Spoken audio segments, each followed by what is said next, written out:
Assalamu alaikum warahmatullahi wabarakatuh. Leo nitakufunza dua ya kuondoa uvivu. Pengine wewe ulikuwa unaswali sala yako vizuri tu, lakini ghafla ukaanza kupatwa na uvivu, tokea unasikia adhana nitaswali upatwa na uvivu mpaka muda wa swala unapita. Basi niendelevo mpaka wiki imeisha, hiyo haukuswali, pengine mwezi baadaye unakaa unajiuliza, mbona mimi nilikuwa nikiswali sala yangu vizuri?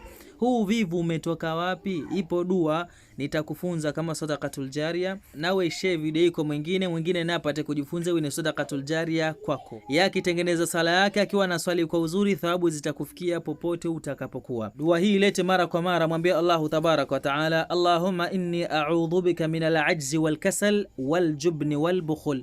Ya Rabbi, mimi najilinda kwako kutokamana na kushindwa na uvivu na uoga na ubakhili. Ilete mara kwa mara dua hii, Allahumma inni a'udhu bika min al-ajzi wal kasal wal jubni wal bukhul. Isome dua hii mara kwa mara, na pia uilazimishe nafsi yako katika kufanya ibada, kwa sababu nafsi ina kawaida moja, nao ni kumamrisha mtu mambo maovu.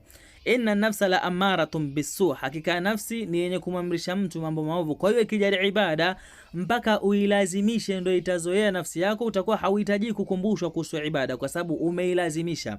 Hakuna mtu asiyependa kupumzika, hakuna asiyependa kulala ndio maana yuamka yuenda akaswali. Hapana, kila mtu yupenda, ila ni kuilazimisha tu hii nafsi, baadaye ndio itazoea. Kwa hiyo some dua hii mara kwa mara, na pia ilazimishe nafsi yako katika kufanya ibada, kwa sababu usipoilazimisha nafsi yako kufanya ibada, basi itakusukuma katika kufanya maasi.